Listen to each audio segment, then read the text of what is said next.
Boa tarde a todos. O Sindicato dos Policiais Civis do Distrito Federal, o Simpol-DF, começa nesse momento mais uma live. Desta vez, o nosso convidado especial é o brasileiro Eliel Teixeira, policial xerife do Condado de Los Angeles. Nessa estadia no Brasil, ele tem realizado palestras sobre o modelo americano de polícia. E é sobre isso que ele vai também falar aqui, respondendo a perguntas dos diretores do sindicato e aqueles que chegarem pelos comentários aqui no Facebook, na nossa página. Eliel vive nos Estados Unidos há quase 20 anos. Lá ele fez a faculdade de administração pública e foi aprovado em um concurso da polícia em 2007. Também acompanha a transmissão as diretoras do sindicato, Marcelo Alcântara e Elcimar Nunes. Vamos iniciar o debate com algumas perguntas, mas o espaço ficará aberto para perguntas enviadas pelos comentários. Boa tarde. Boa tarde, Eliel. Boa tarde, Alex. Primeiro, é um grande prazer ter você aqui. Eu lhe conheci pessoalmente semana passada, em um congresso da Polícia Federal, e foi muito bom conhecer um pouco do modelo americano, e por isso a gente teve que fazer o convite para você vir aqui. A segurança pública no Brasil, vamos falar de Brasil, ela vive num momento crucial. Foi campanha de vários candidatos a presidente, a deputados federais, muitos deles, com uma temática da melhoria da segurança pública, né? Só para você ter alguns dados aqui para a gente começar a nossa conversa. Em 2016, no segundo Fórum de Segurança Pública, foram mais de 61 mil mortes violentas, mortes letais intencionais. Dados de 2016, né, que foi compilado em 2017, 2018 ainda vai sair o resultado final. Você pega mais de 1 milhão de veículos roubados, furtados, você pega 50 mil estupros, mais de 450 policiais mortos. Né? Esse cenário, e ainda temos um detalhe, investimento em segurança pública caiu 2,6%. E o pior disso, a gente chega numa média nacional de apenas 8% de resolução de crimes de homicídio. Média nacional, alguns estados um pouco melhor, outros um pouco pior.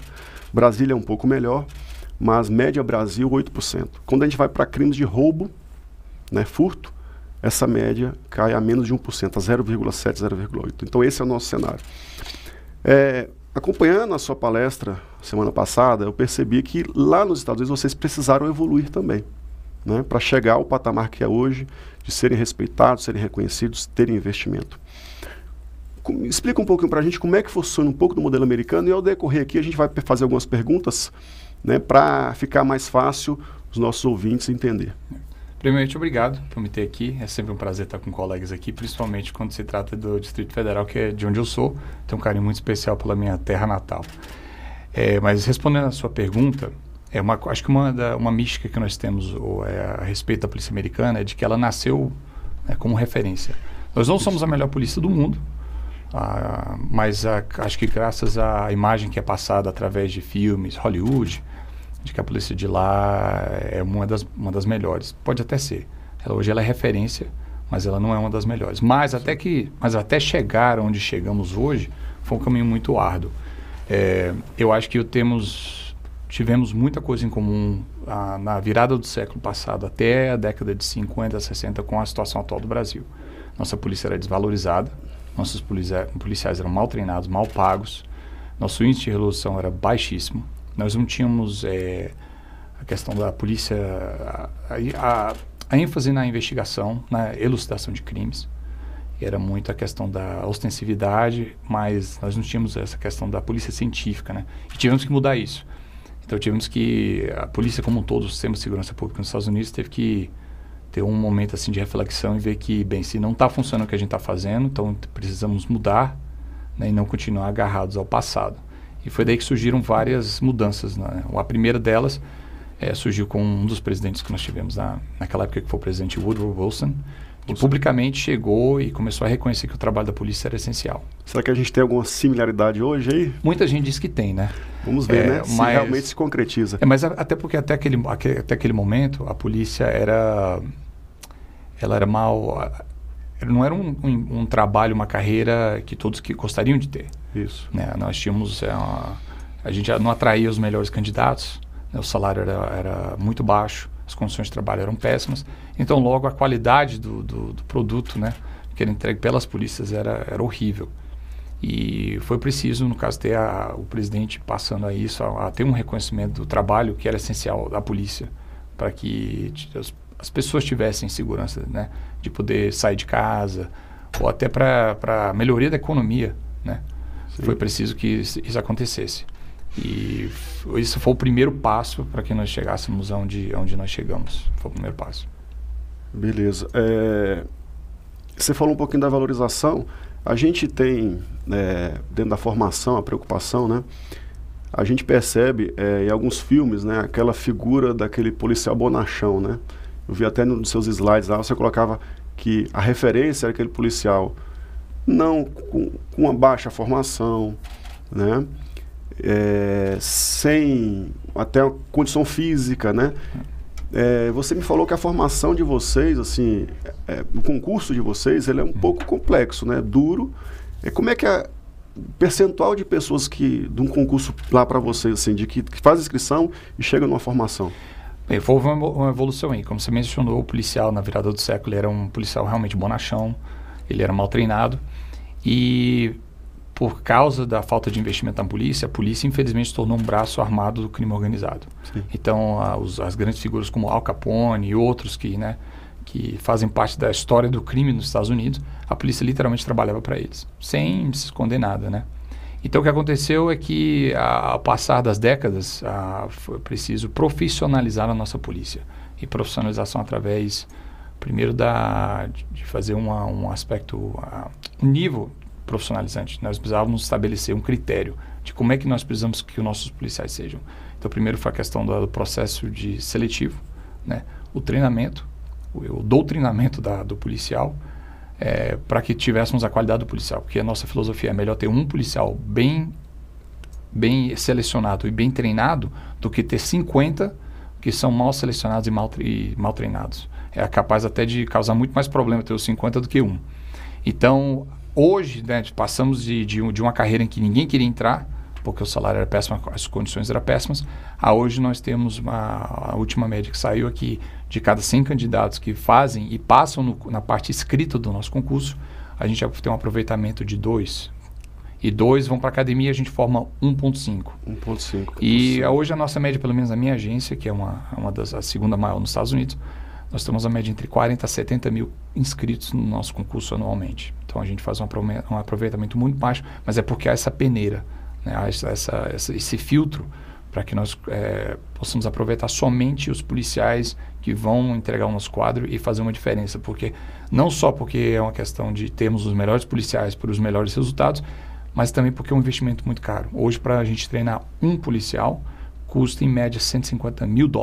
Então, você multiplica isso vezes o número de candidatos que a gente consegue formar num ano. Então, é um investimento muito caro, então a gente não pode jogar dinheiro fora. Nós temos formações aqui no Brasil que é contado a quantidade de projetos que você pode efetuar disparo, né, na academia de polícia. Então, realmente, é bem complexo. Um policial hoje lá, ele consegue prover sua família? Eu acredito que sim. Essa é uma pergunta que sempre vem sobre a questão salarial nos Estados Unidos. Eu não posso reclamar, até porque essa é uma pesquisa do censo americano, né? De que uma família de classe média, né? Que seria um casal, os dois trabalhando no tempo integral. O que é considerado classe média hoje é um domicílio fazendo $55 mil ao ano, que é aproximadamente com uns $4.500 ao mês, juntos, né? Um policial no início de carreira, pelo menos hoje na região onde eu trabalho, Los Angeles, Ele começa, no primeiro dia de academia, o recruta ganhando aproximadamente 90 mil, ele sozinho. Dentro da patente dele, ele vai chegar ao topo ganhando mais ou menos 110, 120 mil ao ano, que é mais ou menos 10 mil dólares, 10 mil dólares mensais. Um policial. Então houve essa valorização salarial, mas ao mesmo tempo, né, houve um investimento muito pesado no policial. Sim, até vocês têm uma melhor remuneração, você consegue buscar na sociedade pessoas, né, com melhor qualificação. E você consegue buscar o perfil que você quer, né? Não é qualquer um que vai ser policial. Não. Acho que isso é bem importante, né? Você consegue buscar o vocacionado de verdade. Só porque a pessoa quer ser policial não significa que ela vai ser policial. A gente estava falando sobre a questão do filtro, então é quase, não diria impossível, mas é muito difícil a gente achar o candidato ideal. Então, primeiro que ele precisa passar pelo o teste psicotécnico nosso, né? Que é uma mistura de tentar achar a vocação, mas tentar achar a personalidade correta para ser um policial nos Estados Unidos. Então, a gente faz uma eliminatória aí. Segundo, a investigação social. Ela estende a procurar conversar com professores, colegas de trabalho, até ex-namoradas, para saber, né, os vizinhos, saber quem é esse sujeito que está tentando entrar na polícia. Então, isso elimina muito já dos nossos candidatos. Aí tem um aspecto físico. Ele tem que passar um TAF, nós temos um TAF. Então, a pessoa tem que conseguir passar o TAF e estar em bom condicionamento físico. Aí tem a questão do educacional, né? Nós não temos uma ênfase no curso de Direito, que a gente não considera a polícia como uma polícia... eminentemente jurista. Jurista, não. Nós temos uma separação, até uma questão da República, né? Isso é interessante, você começou a botar num ponto que eu achei muito interessante na colocação sua lá naquele congresso, né, que eu pude assistir, que é justamente essa distinção. Você podia colocar um pouco mais para a gente como é que ela funciona? Sim, ao decorrer dos anos, né, das décadas, nós descobrimos que uma polícia boa é uma polícia multidisciplinar. Né? Duas coisas nós descobrimos. Ela disse multidisciplinar é melhor porque é um trabalho colaborativo. Então, o trabalho da polícia é colaborativo, então é importante ter a formação em variadas áreas. Por exemplo, eu sou formado em administração pública. Então, é preciso ter um colega que é formado em química, outro que é formado em agronomia e por aí vai, porque em vários casos isso vem à tona. Então, descobrimos que essa é a melhor forma. A segunda forma, a segunda questão que a gente aprendeu durante os anos, é que já no berço, já no conceito do berço, né, em 1748, o Barão de Montesquieu, que foi quem deu a primeira ideia do que é uma república, de estabelecer a repartição dos poderes. Há uma repartição dos poderes, né? Não tem como um agente do executivo também estar inserido no judiciário e vice-versa. Mais para frente, quando surgiu a primeira polícia moderna, que foi a polícia de Londres, que é a Scotland Yard, né? E sim, na figura do seu famoso pai da polícia moderna, que é o Sir Robert Peel, em 1800, ele delineou 9 conceitos de uma polícia moderna. Hoje, é o que rege todas as polícias modernas no mundo são esses 8 conceitos. O 8º conceito dessa lista de 9, quem estiver interessado pode até bater no Google esses conceitos, mas o 8º, ele pregou que para uma polícia ser moderna, ser republicana, de direito, em que ela busca fazer a proteção, né, a garantia dos direitos do cidadão a qual ela prometeu proteger, ela não pode estar inserida no sistema judiciário e também o judiciário não pode estar inserido no trabalho da polícia. Porque o judiciário é uma coisa, a polícia ela é de aspecto técnico, científico. Então, e ela faz parte do judiciário, então há essa separação. Então, desde a virada do século em que nós temos essa separação com o judiciário e somos estritamente do executivo. E esse é um das bases que nós temos, a fundação que nós temos de uma polícia moderna hoje nos Estados Unidos. Bacana. A gente está aproveitando aqui, chegando algumas perguntas. Pois não. Vamos aproveitar e você já faz um link, né? Está muito bacana, a gente vai fazendo um link. Agradecer o Antônio, fazer 2 perguntinhas aqui, aí você complementa para a gente. O Antônio Moraes, né, agradecer a participação. Gostaria que ele explicasse um pouco mais sobre a autonomia do policial para agir. Okay. E já aproveitando, outra aqui do Rafael Jason, pergunta: como as polícias americanas auferiram a confiança da população? Quais estratégias foram empregadas aí? Poderia... Sim, pois não. A primeira é o Antônio, respondendo a pergunta do Antônio. A primeira coisa sobre a questão da autonomia policial. Para agir. Para agir. O policial, porque no momento da ação dele, ele apesar de existir uma hierarquia, a polícia americana é altamente disciplinada, A partir do momento que ele toma uma ação policial, né, uma ação em que ele vai executar algo que está dentro do escopo do trabalho dele, a partir daquele momento o relacionamento dele é direto com o Ministério Público ou com o promotor, né? Então toda a ação dele é baseada no preceito legal, nas leis, na jurisprudência que está estabelecida, e ele vai ter que explicar pessoalmente por que ele fez aquilo, baseado naquilo, diretamente com o Ministério Público. O departamento, a hierarquia dele não entra nessa questão. Não existe a figura, como nós temos aqui no Brasil, do delegado de polícia, que faz aquela primeira análise ali da situação, se é situação de crime ou não, lava um flagrante? Não. Lá para vocês não existe essa figura? Não, porque... Policial, você está na rua, prendeu...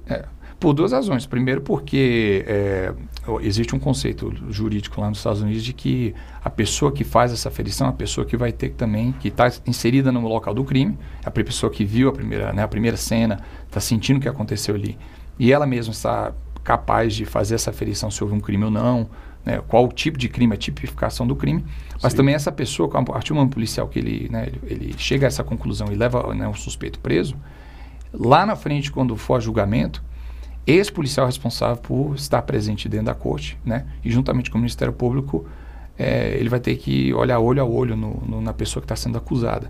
Então, não tem como a pessoa que está fazendo essa aferição, ou no caso, essa avaliação do crime, não estar presente no momento local do crime ou no momento em que essa aferição está sendo feita. No caso, a pessoa que está no local do crime é que, para a gente, deve fazer uma questão jurídica. A segunda é a questão de custo-benefício, é uma questão do que é mais...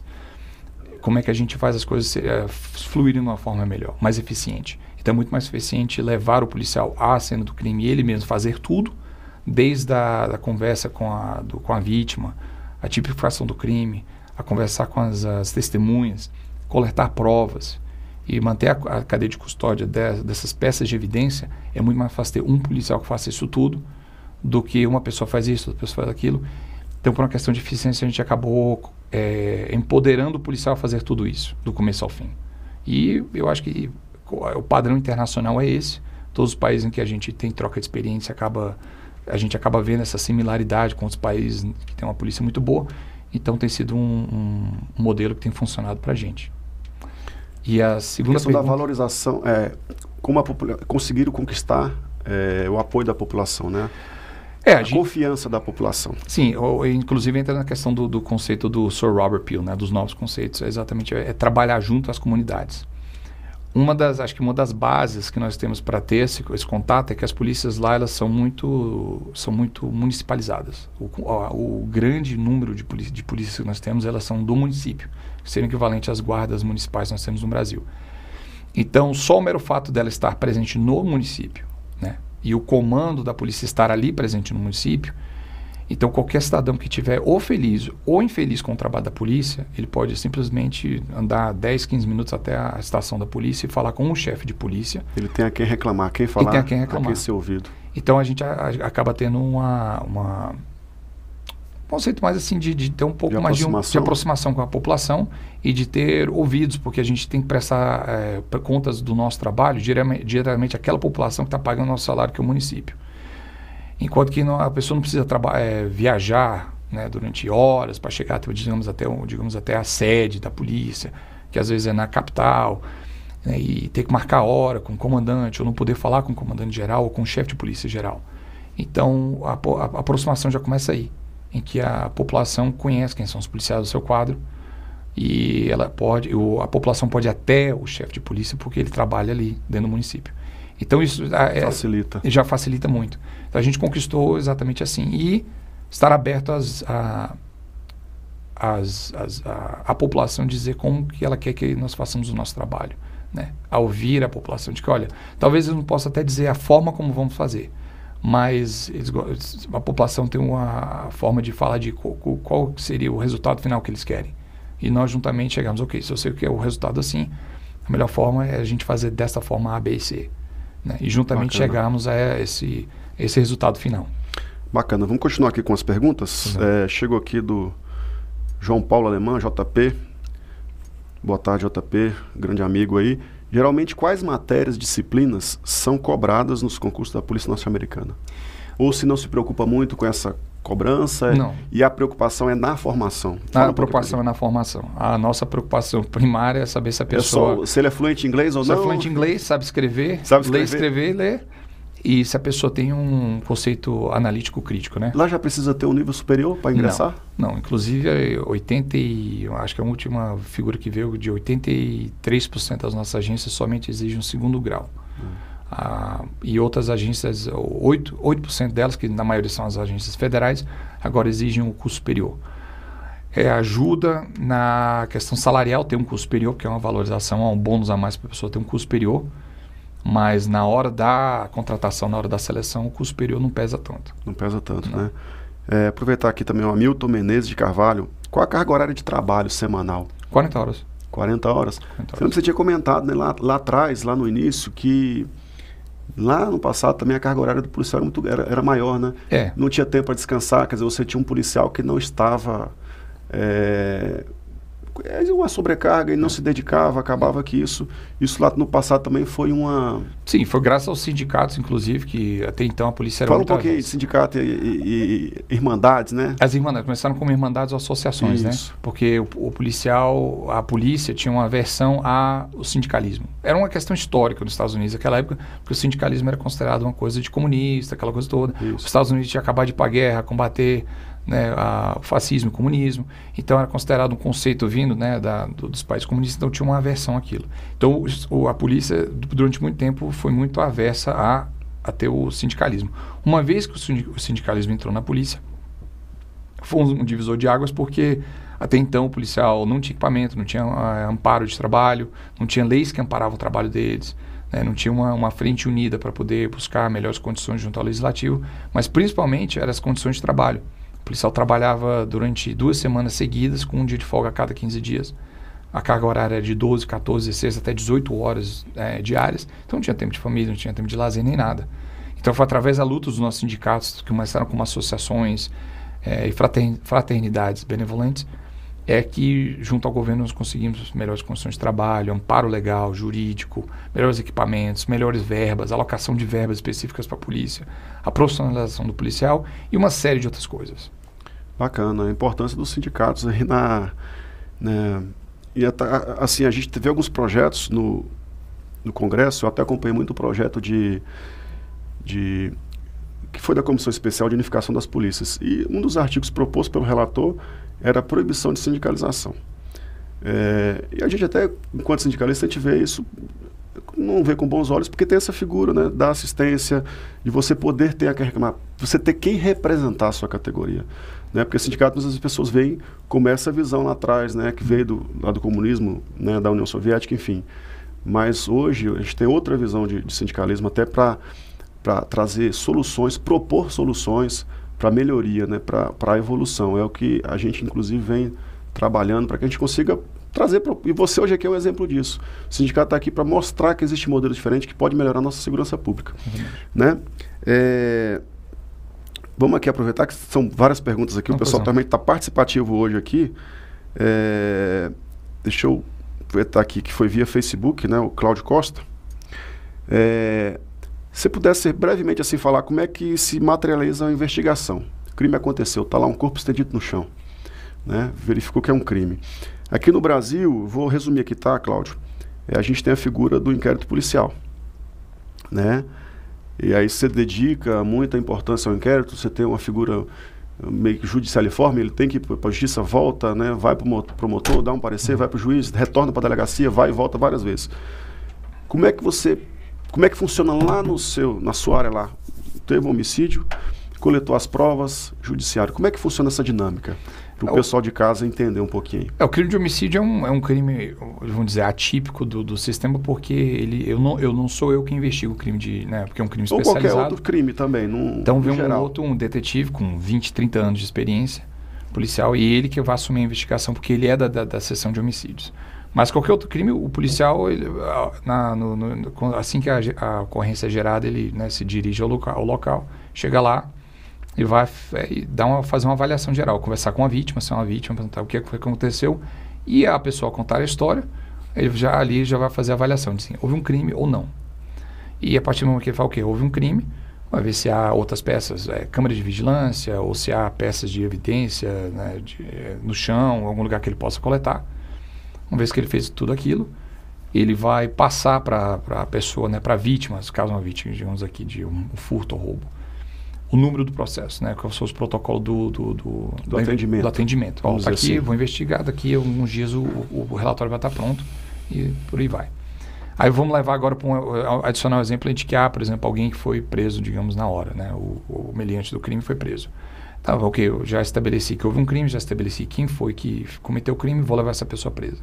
Então já levo para a nossa delegacia, vou prender e já vou, imediatamente ao final do meu turno, eu vou escrever esse relatório. O relatório é basicamente, as primeiras 2 páginas quem é quem é vítima, quem é suspeito, quando aconteceu, qual tipo de crime que eu estou tipificando. A segunda página é qualquer peça de evidência que eu coletei. A terceira é a narrativa. Eu cheguei em tal lugar, e é uma linguagem bem simples. A narrativa é o que você coletou de informação. Você precisa reduzir a termo a declaração de alguém? Tá? Como assim? Botar no papel lá, fulano de tal disse isso Sim. e aquilo outro, mas você faz, a pessoa tem que assinar o que ela disse, ou a sua palavra, a sua fé pública. Minha fé pública. Então eu chego, falo ok, e durante o curso da minha investigação, conversei com, digamos, testemunha tal, que me disse o seguinte, ela disse que estava passando no local e viu A, B, C, D e E. E, claro, na primeira página de quem é quem, vai ter informação da testemunha, né, o que foi, o endereço dela, telefone, aquela coisa toda, porque uma vez que o detetive pegar o investigador, pegar aquele processo lá na frente, caso precise de algo mais, ele vai poder entrar em contato com todas as pessoas e até o promotor tem a informação daquela pessoa. Terceira página narrativa, as últimas 2 onde aconteceu, foi uma área comercial, foi área urbana, que é os dados estatísticos do crime, né, para a gente fazer um mapeamento. Sim. Entrego, submeto ao detetive no dia seguinte, vai dar uma lida, ok, beleza, tem alguém preso, tal, típico crime, ok, beleza, perfeito. Naquele mesmo dia ele vai levar até o Ministério Público. E agora é vender o peixe, né? Vai ter que vender de que, nós temos a pessoa presa, esse foi o crime que aconteceu, nós temos essas evidências aqui presentes, nós gostaríamos de... O Ministério Público, você vai querer ou não vai? O Ministério, ok, beleza, eu quero. Pode trazer no dia seguinte, que aí dá às 48 horas. Então, às 48 horas, que seria no terceiro dia, vamos pôr assim, vai ter a nossa audiência de custódia. Então, o preso vai ser levado até o fórum, ele vai ouvir qual é o crime que ele está sendo acusado e o juiz vai determinar, ok, vai ficar preso ou não vai, e por aí vai. Bacana. Pessoal, são muitas perguntas aí, eu vou tentar sintetizar aqui e a gente vai incluindo uma na outra para poder responder. Fábio Silva, lá em Los Angeles existe a tal lei do abate? O policial pode abater um bandido armado somente por estar armado? Aí eu queria que você aproveitasse aquela outra situação da cientificidade, né, da academia, da produção científica, está balizando o trabalho do policial, aquela questão da distância, né, que você pode... Aproveita as 2 perguntas. Existe a lei do abate? Pode abater só por estar armado? Ou isso é o folclore? E aproveita essa questão lá da... Bem, vamos entrar primeiramente na questão do amparo científico no trabalho do policial. Para o policial fazer o que ele faz, muitas vezes, ou até justificar certas táticas policiais, ao decorrer dos anos, foi preciso nós buscarmos na ciência, nos órgãos de pesquisa científica, que não são parte da polícia, esse amparo. Então, uma pesquisa muito famosa que nós temos é tanto a das janelas quebradas, né, que eu consegui reduzir o crime em Nova York, ao focar em crimes menores de qualidade de vida, nas contravenções penais. E outra também é da regra dos 21 pés, que é, digamos, a regra dos 7 metros. Então, o Instituto de Pesquisa pesquisou bem. Ou uma pessoa aparece com arma branca na frente do policial. Ele se sente ameaçado. Qual a distância mínima em que o policial vai ter que reagir para que ele não seja ferido pela arma branca, né? E estabeleceu-se de que durante 7 metros uma pessoa consegue fechar essa distância com o policial e ferir o policial. Então, dentro daquela janela dos 7 metros, né, dos 21 pés, foi que daí surgiu de que dentro de 7 metros o policial tem quase que a obrigação de usar de força letal contra a arma branca, porque a arma branca pode matar ele. Mas até então, isso era algo discutível dentro, né, dos fóruns, dentro do processo judicial lá depois, né, na hora de acusar o policial, digamos, de homicídio, porque nada justificava o policial ter usado aquela arma, porque nada tinha estabelecido uma distância mínima. Mas foi preciso a ciência chegar e justificar isso para a gente, entre vários outros exemplos. Sim. Agora, então, sobre a questão do amparo judicial, sobre essa questão da lei do abate, né? Nós não temos chamado uma lei do abate. O que nós temos é um entendimento, que é uma jurisprudência, que foi feita emitida pela Suprema Corte Americana, de ela coloca um parâmetro no que é justificável no uso de força, principalmente no que diz respeito à força letal contra alguém. E eu não vou ler a questão toda, mas existem algumas 2 ou 3 que são essenciais. Uma delas é que fala exatamente que o policial, ao ver ou entender isso, ele vai ter que elaborar muito bem na narrativa dele, né? Depois, né, durante a investigação. Ele vai ter que explicar por que aquela pessoa, armada de um fuzil, armada de uma arma, seja lá o que for, tenha condições de causar um crime que vai causar não só ferimento grave ou de morte contra mim, contra os meus colegas, ou contra a população em geral, a comunidade em geral, né? E de que outros métodos não conseguiria deter essa pessoa ou parar essa pessoa de ser um mal à sociedade naquele momento, e que exausta todas as outras opções possíveis, né, e até as realistas, né, ao meu dispor. Eu tive que usar uso de força, porque senão ele ia matar outra pessoa na rua. Então, o entendimento é esse. Então, baseado, bem vago, né, essa jurisprudência, só pede que o policial vai ter que justificar por que ele escreveu isso. Uhum. Porque essa justificativa vai ter que ir para o Ministério Público, que no final vai avaliar se a minha conduta se foi justificável ou não, e se não foi, ele vai me iniciar, né, ele vai me processar por isso. Agora, se foi dentro do que era necessário ter feito numa situação de emergência, e que aquela pessoa ia causar um outro dano, foi justificável, o Ministério Público encerra a investigação dele ali mesmo e já não leva a cabo a acusação contra mim.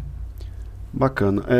2 perguntas aqui eu vou fazer, juntar em uma.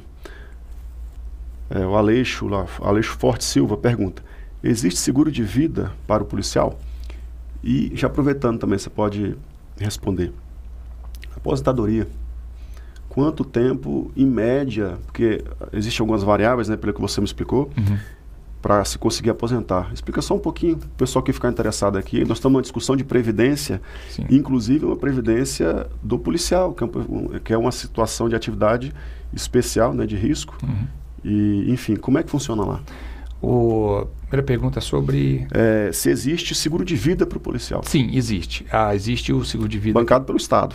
O Estado ele me oferece um seguro de vida para auxiliar a minha família, no caso em que eu venha... tem os 2 seguros de vida. Tem um seguro de vida caso eu morra, né? Então a minha família vai receber um montante caso eu venha a falecer. E a segunda coisa é o seguro por invalidez. Então, caso, digamos, eu me machuque durante o meu serviço, não posso andar, eu não posso exercer minha profissão. Então, é um seguro que me cobre porque eu me machuquei na execução das minhas funções como policial. Não posso mais trabalhar, mas eu preciso, né, de uma indenização para poder reconstruir minha vida, ou seja, o que precisa ser feito. Então, esses 2. Né? O seguro de vida, é verdade que ela recomenda que o seguro seja feito em nome da mãe e não da esposa? E não da esposa? Existe é folclore ou é verdade? Não, é verdade. Recomenda-se. No primeiro dia de serviço, a gente foi fazer a papelada. Foi uma coisa engraçada. No meu primeiro dia de serviço na verdade, você vai no setor de recursos humanos, né? Sim. Todos que foram selecionados para começar a academia na semana seguinte, uma semana antes, eles vão para o setor de recursos humanos, em que agora vai fazer a papelada, né? Sim. E foi engraçado, a pessoa que chegou do Recursos Humanos falou: olha, muito bem-vindos, parabéns a todos que passaram no concurso, né? Vocês vão começar uma jornada muito bonita agora. Então, parabéns a todos. É muito difícil chegar aqui, mas vocês chegaram. Então, vamos lá. Primeiro assunto do dia, vamos conversar sobre a morte de vocês. Rapaz, começou assim. Perigoso. E foi, né, um começo bem engraçado, porque a gente não tem essa ideia, né, do que a gente já entra meio com medo, meio apreensivo sobre o trabalho policial. Mas foi nessa aí que eles falaram: olha, você tem direito ao seguro de vida. Foi digitando as coisas que nós tínhamos direito. Uma delas era o seguro de vida. E a pessoa, né, que estava fazendo a orientação lá do Recursos Humanos falou: bem, vocês fazem o que vocês quiserem fazer. Nossa recomendação é que vocês coloquem no nome de um familiar como a sua mãe, porque ninguém vai... a gente nunca ouviu falar de uma mãe querer matar o próprio filho para receber a indenização, né? É verdade. O contrário pode até ter visto aí, né? Mas... Exato. Então foi assim, foi uma coisa que foi muito engraçada, uma história que eu conto assim, muito engraçado sobre isso, mas nós temos sim o seguro de vida. Bacana. Aqui nós não temos, por isso do DF não temos, o sindicato oferece uma urna e uma coroa de flores para o policial. Nós, enquanto associação, enquanto sindicato, fazemos isso porque o Estado não oferece nada. Questão da previdência, aposentadoria, como é que funciona? Bem, isso eu só posso falar do meu estado, né? Eu só posso falar porque cada estado tem uma forma um pouco diferente, porque as previdências são geradas por estado. De forma geral, sim. Mas de forma geral, lá. A nossa, ela é uma mistura de idade mínima de aposentadoria com percentual por ano prestado de serviço. Então, a idade mínima do policial aposentar na Califórnia é de 55. Bombeiros entram nessa idade e tudo mais, por causa da periculosidade. A população geral aposenta com 65, 10 anos depois. E o policial exatamente tem essa idade especial. Quanto à questão do salário que a pessoa, no caso, o valor da aposentadoria que ela vai receber, esse é baseado no número de anos servidos, né, que ela contribuiu. Então, para uma matemática meio rápida aqui, basicamente para cada ano prestado de serviço, 3%. Então, por exemplo, ao final de 10 anos de serviço, 30% do meu salário. Ao final de 20, 60%. 30 anos de serviço, 90%. A matemática é mais ou menos assim. Bacana. Bacana. Lucas Simpol, aqui eu acredito que é o Lucas lá do Simpol Ceará, que esteve lá também com a gente lá em Curitiba. Ele pergunta aqui, qual o papel do escrivão de polícia lá? Existe a figura do escrivão de polícia? Como é que é assim? Vamos entrar agora numa questão que eu acho que é fundamental para a gente entender. Lá, como é que é a carreira? É uma carreira única? Existe cargos na base que você diferencia cada tipo de atividade que você executa? É uma carreira única? Você entra como o quê? E o final de carreira você chega a quê? Mais ou menos para que o nosso pessoal que acompanha a gente aí entender essa dinâmica. Só existe uma carreira única. O policial entra, só tem uma porta de entrada. Ele entra como policial base ou policial de entrada. Ao decorrer da carreira dele, ele vai receber treinamento específico em certas áreas à medida que ele for progredindo na carreira dele. Não só treinamento técnico, por exemplo, a área de investigação de homicídios, gangues, seja lá o que for crime organizado, mas também à medida que ele for subindo na carreira, porque é um concurso interno para ele subir a chefia, né, aos cargos de supervisão, ele vai receber um treinamento na área de supervisão. Porque os cursos superiores, alguns não oferecem, por exemplo, gerenciamento de recursos humanos. Então, por exemplo, um supervisor que vai ascender, por exemplo, ao cargo de sargento ou tenente. Esse treinamento nós temos que dar. Nós temos que dar o treinamento a ele de como gerir pessoas agora, né? Porque agora ele é supervisor. Está ascendendo. Ele está ascendendo e faz a lógica é essa, você entra no nível base, vai ascendendo. A forma que você vai ascendendo, você vai entrando num nível de complexidade diferente, é isso? Isso. E aí você vai se formando, inclusive, se especializando, seria assim? Sim, porque nem todo mundo quer virar chefe, nem todo mundo quer supervisionar. Muitas pessoas querem fazer o trabalho técnico dela, que ela é muito boa em fazer, porque ela acumulou anos e anos de experiência naquilo, então ela quer ficar ali, ela não quer subir. Outras pessoas já querem, não, sabe uma coisa, eu quero supervisionar, eu quero subir, faz o concurso interno, chega a sargento, tenente, capitão, por aí vai. E à medida que ela for subindo, ela vai recebendo mais técnicas, né, ou mais ferramentas para fazer o trabalho dela de supervisão, mas todas elas passaram pelo cargo básico, que é o de policial de entrada, é aquele policial que vai na rua, atender ocorrência, passa frio, passa fome, e por aí vai. Então ele conhece a realidade do policial na rua. Então quando ele ascender a supervisão, ele fala, bem, eu já passei por isso, eu sei como é. E o meu trabalho agora como supervisor é de servir a estes que estão na base, né? Não só servir para as necessidades deles, mas também ser uma fonte de inspiração, ajudar eles a crescerem como policiais também. Né, de ser líderes. Essa é a grande questão, é achar aquele policial que quer ser líder, quer ser uma inspiração para os seus policiais. Bacana. A figura lá, a gente vê muito nos filmes, o CSI. Como é que é a estrutura do CSI? Ele está dentro da estrutura da polícia, é a parte, é um outro órgão? Como é que funciona lá? Que é aquela cena de crime, né? Perícia, evidências, enfim, ali... Aquela um pouco além que cercou a área, existe, ou aquilo é muito de filme mesmo? Não existe daquela forma. Aquela questão de laboratório, né? Você coletar em laboratório algumas informações, extrair um DNA, por exemplo. Eu acho que a única questão que é ficção é que a gente não consegue resolver o crime em 45 minutos, né? Que é o episódio que é o episódio de 45 minutos. Com comerciais a gente não consegue resolver tudo em 1 hora, né? 45 minutos. Essa questão do CSI, sim, há uma ênfase muito grande na ciência policial, nessa questão das técnicas... de coleta de evidência, análise de evidência, para poder achar a culpabilidade, né? Então nós temos sim. Varia muito de estado para estado, de condado para condado. Na maioria dos condados, o xerife, que é o secretário de Segurança Pública, que é eleito pelo povo por um mandato de 4 anos, que é o meu chefe, ele não só acumula também a função de de xerife ou de secretário de segurança pública, mas também como a expressão é coroner, mas é como se fosse do IML, né, o médico legista. Apesar dele não ter formação de médico, ele administra o corpo médico, que são o corpo legista. E também administra, debaixo do IML, também há o laboratório que analisa tudo isso. São técnicos, a maioria não são policiais, eles têm formação científica, são cientistas na sua área. Como se prestasse um serviço. E prestam serviço de análise, né, a pedido da polícia. Alguns não trabalham dentro do quadro da polícia, outros já trabalham dentro do quadro da polícia. E essa configuração varia muito de município a município, região para região, mas geralmente esses laboratórios prestam um serviço para uma região inteira.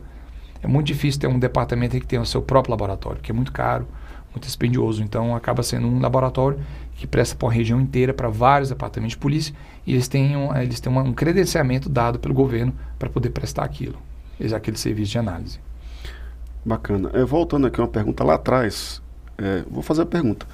Lá existe hierarquia e disciplina? Ah, sim. Porque eu acho que isso é a essência da polícia, né? Acho que é a essência até de qualquer relação de emprego empregatício, se existe subordinação, hierarquia e disciplina, né? Sim. Não seria diferente. É porque às vezes a gente tem regimes disciplinares um pouco mais rígidos do que outro, né? A gente pega a nossa lei 4878, até algumas tipificações lá de transgressões por omitir opiniões, por exemplo, né? Que a gente critica muitas vezes, né? Mas acho que a hierarquia e disciplina ela é basilar em qualquer instituição e na policial então, né? Ela acaba sendo mais. O de Souza PC, eu acho que é o de Souza aqui da PCDF. Um colega havia me dito que nos Estados Unidos o policial, ao aposentar, leva a arma de fogo do trabalho. Isso é verdade ou é folclore? Acho que isso entra a questão dos mitos a respeito da polícia americana. Já é errado a gente falar sobre polícia americana, porque nós temos 50 estados da federação e temos 19 mil agências policiais. Cada agência policial dentro dessas 19 mil operam de forma independente uma da outra. Então, às vezes alguém posta uma foto, digamos, pode até ter, que haja um departamento que doe a arma policial, né, como um agradecimento, né, ao final do serviço. Mas não significa que as 18.999 agências façam isso. Então, quando alguém posta algo e fala, porque a polícia americana faz isso, há essa impressão de que os Estados Unidos inteiro faz e não é verdade. São tradições de cada departamento tem uma forma de agradecer o policial. Eu posso falar da minha agência. A minha agência ela oferece a arma a um preço bem descontado, porque a arma é acautelada, né? Então, se eu quiser, ao final, receber a arma, eu posso comprar a arma do departamento e manter minha arma, né? E fazer isso. Mas eles não, pelo menos o meu departamento não dá arma de graça. Não tem isso. Beleza. Deixa eu te fazer uma pergunta. Eu não sei se você vai conseguir me responder. Mas a polícia que atua ali, né? Lá em Washington, D.C., né? Que é o Distrito de Colômbia ali, da capital da República, né? Aqui como nós temos aqui o Distrito Federal, que é esse quadrado aqui que você conhece, que você é daqui, né? Você é cidadão de Taguatinga, né? Taguatinga. É isso aí, bacana. Se você saber me responder, lá, a polícia que atua lá em Washington, ela é federalizada ou ela é municipalizada, igual você colocou? Ela não é federalizada, apesar dela ser uma entidade que presta serviço para uma área federal. O policial em si, nos Estados Unidos, ele tem uma certa autonomia de poder ter certas prerrogativas policiais, independente de qualquer estado onde ele estiver. Mas em termos do trabalho dela, a polícia de Washington D.C., a responsabilidade primária dela de atuação, de polícia ostensiva, de investigação e tudo mais, é naquele distrito. Né? Mas não impede, por exemplo, deles fazerem atuação fora do estado, assim como nós da Califórnia. Nós temos até um certo ponto, nós temos autonomia também de agir em outros estados. Há limites aí. Mas não significa que ela é uma polícia federalizada, como poderia ser, por exemplo, o FBI. O FBI é uma agência federal, que tem atuação nos Estados Unidos inteiro e fora, mas ela é por ela ser de aspecto federal. Mas a questão federalizada da polícia de Washington é a questão geográfica deles, nada mais. Geográfica. Bacana. Tem uma pergunta aqui, do Ayrton Marques. A imprensa lá, pega no pé de vocês, pega no pé da polícia ou não? Onde é que a imprensa não pega no pé da gente? Em qual país? Não, eu acho assim, imprensa... A imprensa quer vender matéria, né? Será que lá também é igual com a gente aqui? Não, a imprensa tem um papel fundamental numa democracia. Então, a imprensa tem um papel que a gente precisa defender, que é o direito dela de poder noticiar e informar o público. E por ela ter esse dever, quase que um dever constitucional, é meu direito, é meu dever como policial assegurar de que eles possam ter a liberdade de acesso à informação para poder disseminar ao público, porque eles exercem um papel muito importante. A mídia, claro, tem seu papel de cobrar, de Sim. criticar e tudo mais.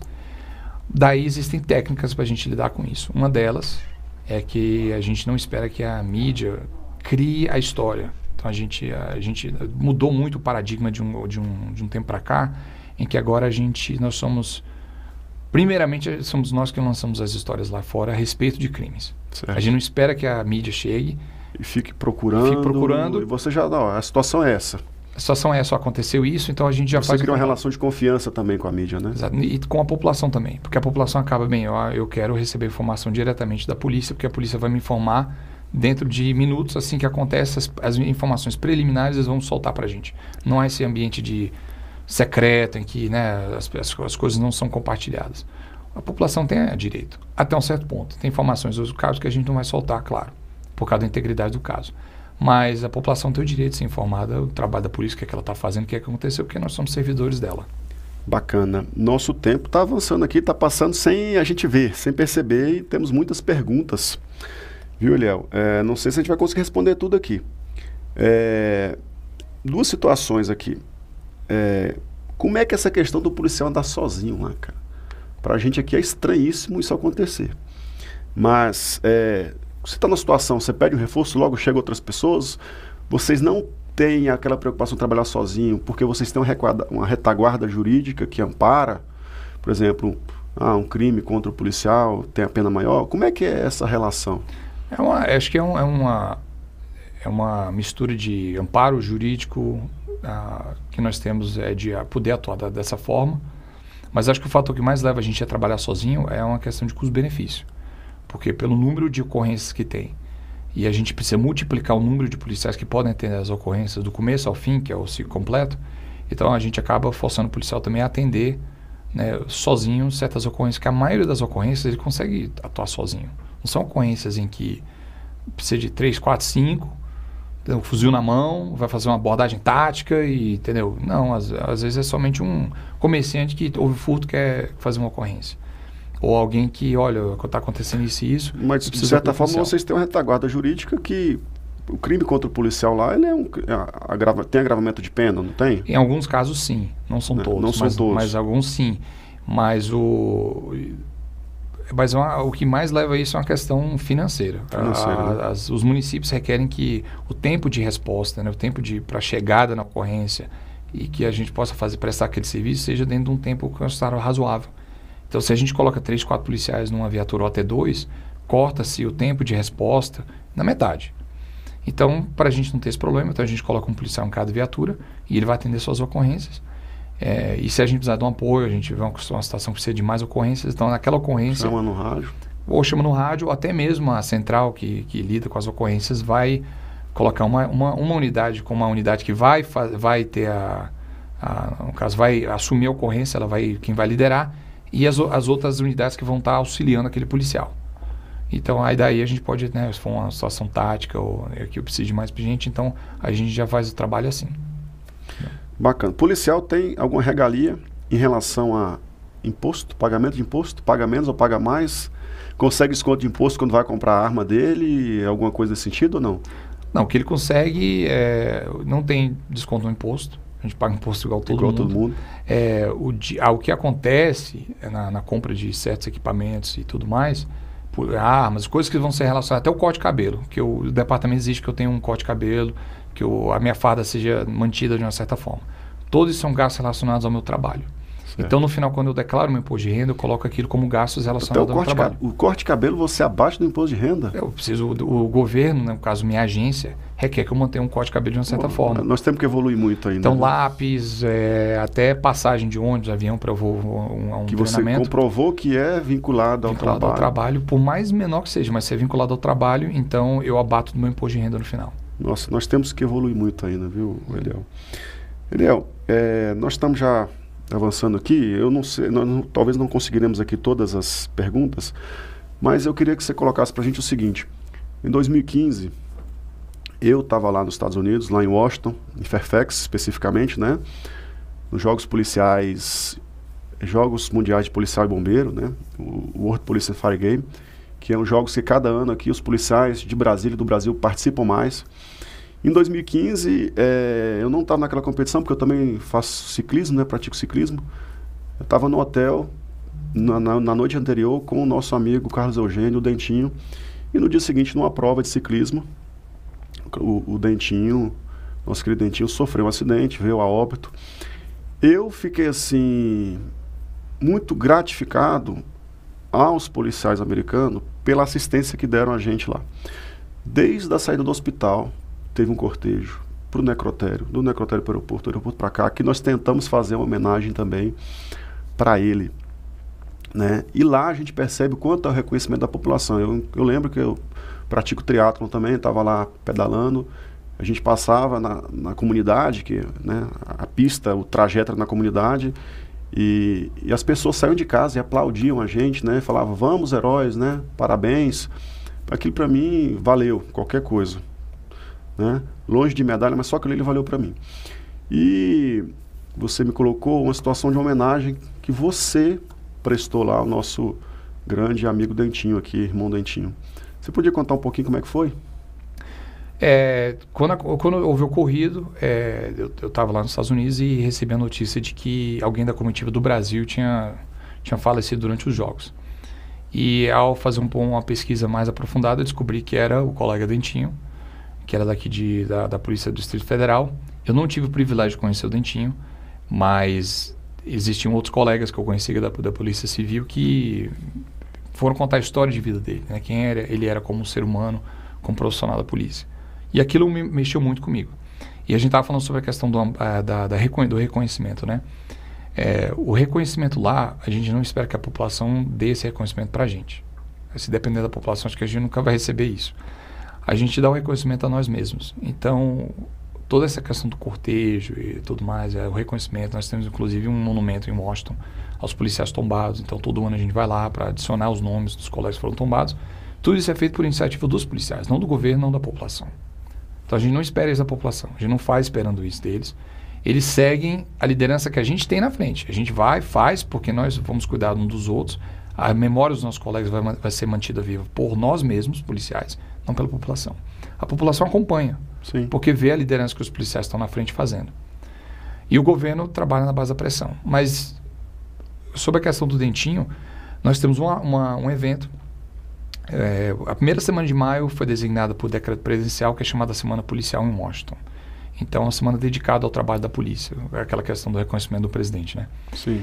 E há uma homenagem que é feita em que os policiais cumprem um trajeto de 550 km de bicicleta, saindo de vários pontos, de vários locais, e todos esses grupos se encontram em Washington. E o meu grupo saiu de New Jersey e fizemos o trajeto de 550 km em 3 dias. Então, 120 e poucos quilômetros por dia numa bicicleta. Eu não sou ciclista, mas para mim foi algo que eu precisava fazer, porque foi um colega. Nós não temos essa distinção de colegas de outros países. Para a gente, policial é policial. É policial. E a gente viu que um policial tombou durante o serviço, que ele estava representando o país e a instituição dele, a agência. Então, para a gente, ele entrou no critério de como um policial que morreu durante o serviço. Então, apesar dele não ter sido americano, ele morreu em solo americano. Então, eu pedi autorização do meu departamento para fazer esse trajeto em homenagem ao Dentinho. Então, cada policial geralmente leva o colega mais próximo dele e faz esse trajeto levando não só, né, na sua farda, né, na sua roupa de ciclismo, o patch, né, a manicaca do brevet daquela agência, mas leva também uma plaquinha com o nome do policial, a história dele. E no decorrer desse evento, a gente compartilha com os outros a história de quem é aquele policial que a gente está falando. E tem gente que está representando policiais que tombaram em 1800 e alguma coisa, outros que tombaram no ano anterior, e eu decidi fazer pelo Dentinho, porque eu tenho essa proximidade pelo fato dele ter sido um guardião aqui da minha cidade natal, e eu me senti próximo a ele por isso. Então eu cresci muito ao fazer isso. Fiz muitas amizades com o pessoal da Polícia Civil no decorrer dessa jornada que eu fiz. Sim. E eu que saí ganhando. E foi uma experiência muito boa. Eu queria, assim, em nome do Sindicato dos Policiais, né, em nome dos policiais civis, porque representamos os policiais civis, lhe agradecer por essa homenagem. A gente fica, assim, muito grato, né, e realmente agradecido. Sangue de polícia nas veias, né? Isso. Policial é policial em todo lugar. Sentimos muito. A gente está chegando já ao fim da nossa live, né? Já fui alertado aqui pelo nosso pessoal da técnica. Tá, foi muito proveitoso. Eu mando um abraço aqui pelo SCAN, para o SCAN de USE, né? Vulgo SCAN, da Polícia Federal, professor SCAN, figura que eu conheci semana passada, excelente pessoa, muitas ideias legais, bacanas para melhorar a segurança pública. Para a gente, só o último fechamento aqui. Pelo que eu venho estudando, venho acompanhando as necessidades de evolução, não sei se você vai concordar comigo, se você vai poder concordar comigo.